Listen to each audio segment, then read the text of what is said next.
Hello friends, welcome to my YouTube channel XYZ Assam. তো friends, আজি আমি উল্লেখ কৰিম টকিঅ' অলিম্পিক্সত খেলুৱৈসকলক দিব লগা সোণৰ পদকটোৰ মূল্য কিমান, বজাৰত বিক্ৰী কৰিলে খেলুৱৈসকলে কিমান টকা পাব।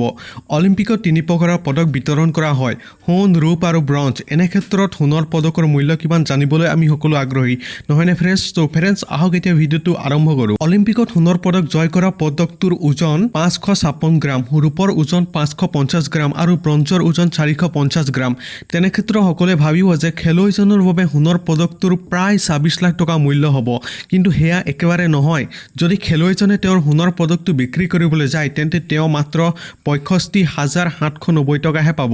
আপুনি নিশ্চয় ভাবি আছে কিয়? যদি সোণৰ পদকটোৰ ওজন 556 গ্ৰাম হয়, ইয়াৰ মূল্য ইমান কম কিয়? সোণৰ পদকৰ ওজন 556 গ্ৰাম, কিন্তু ইয়াত মাত্ৰ 6 গ্ৰাম সোণহে থাকে, লগতে 550 গ্ৰাম ৰূপ আছে। সেই অনুসৰি সোণৰ মূল্য আছিল 28,500 টকা।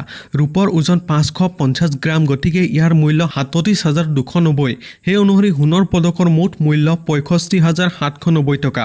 সোণৰ পদকত মাত্ৰ 6 গ্ৰাম সোণ ৰখা হয়, বাকী সকলোবোৰ ৰূপ। ৰূপৰ পদক 550 গ্ৰাম আৰু ব্ৰঞ্জৰ পদক 450 গ্ৰাম বিশেষ অৱদানত প্ৰদান কৰিব লগা পদক হয়। এই পদকবোৰ টকিঅ' অলিম্পিকত এটা বিশেষ বাকচত ৰখা হ'ব। এই বাকচবোৰ এটা বিশেষ কাঠৰ খোলাত ৰখা হয়। Thank you so' much friends, see you again, bye by.